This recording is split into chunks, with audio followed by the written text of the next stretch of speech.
আমার 15টা বছর আসলে অনেক দুর্বিষহ কাটছে। দুর্বিষহ মনে করেন আমার চেয়ে আমি যদি আমি 11 মাসের বাচ্চা রেখে আসছি। আমরা মধ্যবিত্ত পরিবার রেখে আসার পরে আমার স্ত্রী সে গ্রাজুয়েশন করছে, প্যারামেডিক্সের উপরে ডিপ্লোমা করছে, তারপরে চাকরি করে আমার সংসার নির্বাহ করছে। আমি ছিলাম জেলে আর কি। আমি 2009 সালে গ্রেপ্তার হই। আরেকটা বিষয় দেখেন, আমাকে গ্রেপ্তার করা হলো রাষ্ট্রদ্রোহের মামলায়, মানে জুডিশিয়ালিতে আমাকে গ্রেপ্তার করা হলো রাষ্ট্রদ্রোহ 120, 121, 121 কম, যেটা রাষ্ট্রদ্রোহের মামলাকে গ্রেপ্তার করে জেলখানায় নিয়ে যাওয়া হলো। সেই রাষ্ট্রদ্রোহের মামলা প্রত্যাহার না করে আমাকে বিভাগীয় মামলায় গ্রেপ্তার দেখানো, তো এটা তো আইনের লঙ্ঘন। এখন আইনের লঙ্ঘন কেন করছে? কারো সুবিধার জন্য, ঠিক আছে। অর্থাৎ আমাকে তো এরপরে কি হলো, আমি দীর্ঘ 7 বছর 2 মাস 16 দিন জেল খাটছি। কেন জেল খাটছি? আমি তো ঢাকায় ছিলাম না, আমি ছিলাম খুলনায়। 250-টিরও বেশি ডিজাইন অপশন নিয়ে ওয়ালটন স্মার্ট ফ্রিজ, বোঝে আপনার প্রয়োজন।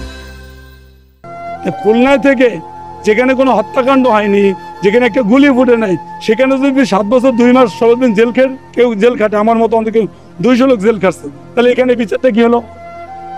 আপনার কাছে আমি প্রশ্ন করলাম যে খুলনাতে একটা গুলি ফুটে নাই, হ্যাঁ অস্ত্র নেওয়া, কেন অস্ত্র নেওয়া?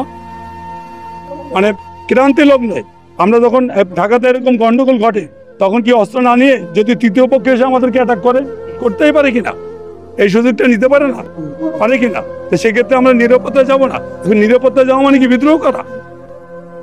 অর্থাৎ আমরা যে দাবি করছি যে এটা বিদ্রোহ নয়, হত্যাকাণ্ড, কারণ আসলে তো হত্যাকাণ্ড হচ্ছে ঢাকাতে। এবং এর সাথে সেনা কর্মকর্তা ছেলেমেয়েরা বলতেছে কি এটা বিদ্রোহ না, হত্যাকাণ্ড। ওকে, আমরা তাকে অ্যাপ্রিসিয়েট করি, তারা রাইট প্রস্তুত করছে। বিদ্রোহ হলে তো এভাবে হয় না, বিদ্রোহ হলে এভাবে হয় না। বিদ্রোহ কি? রাষ্ট্রের সাথে বিদ্রোহ করা। তাহলে নির্দিষ্ট গোষ্ঠীকে হত্যা করবে কেন? এবং এর সাথে দেশীয় এবং আন্তর্জাতিক চক্র অবশ্যই জড়িত, হয়তো তদন্ত করলে নিশ্চিত বের হবে। এটা 2টা বাহিনীকে পরাস্ত করছে, 2টা বাহিনীকে। আমাদের বিডিআর বাহিনীকে স্থান ছিল হলো 43,000। সেখানে 43,000 থেকে যদি মানে 18-19,000 লোককে চেক করে দেয়, তাহলে বাহিনীটা থাকে। ওদিকে সেনাবাহিনীতে কি হলো, সে 57 জন অফিসার ওই সময় শাহাদত বরণ, পরবর্তীতে বিভিন্ন এই প্রেক্ষাপটে আরো প্রায় 250-300 লোক, 250-300 অফিসারকে চেক করছে।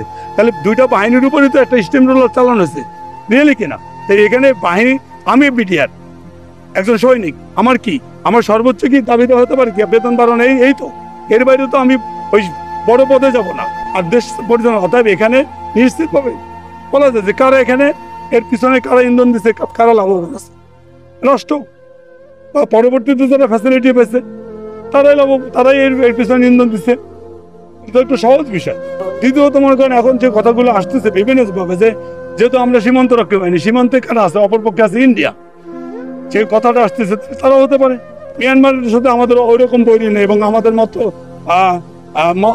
অল্প একটু জায়গা নিয়ে। প্রথমত এটা বিদ্রোহ না, এটা হত্যাকাণ্ড।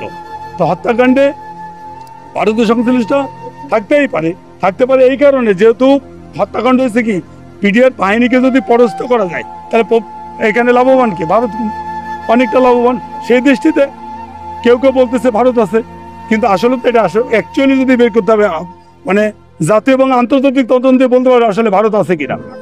ইন্ডিভিজুয়ালি আমি ডিরেক্টলি তো বলতে পারি যে ভারত আছে বা শেখ হাসিনা আছে, এটা তদন্ত ছাড়া তো। কারণ আমি তো তদন্ত না, আমি একজন ভিকটিম থেকে আমি হয়েছি কি আসামি। আমার কথা বুঝছেন?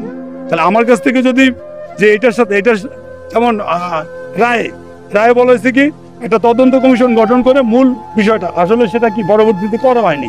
কেন করেনি?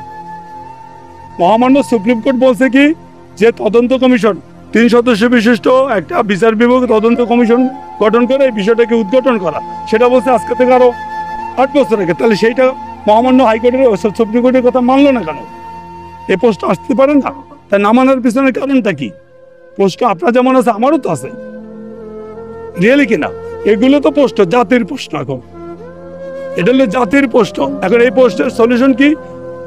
এটা মানে সুপ্রিম কি জুডিশিয়ালি তদন্ত বা বড় একটা তদন্ত করে আন্তর্জাতিক তদন্ত লাগবে, যেহেতু এখানে কথা হচ্ছে আমাদের প্রতিবেশী দেশের কথা বলা হচ্ছে।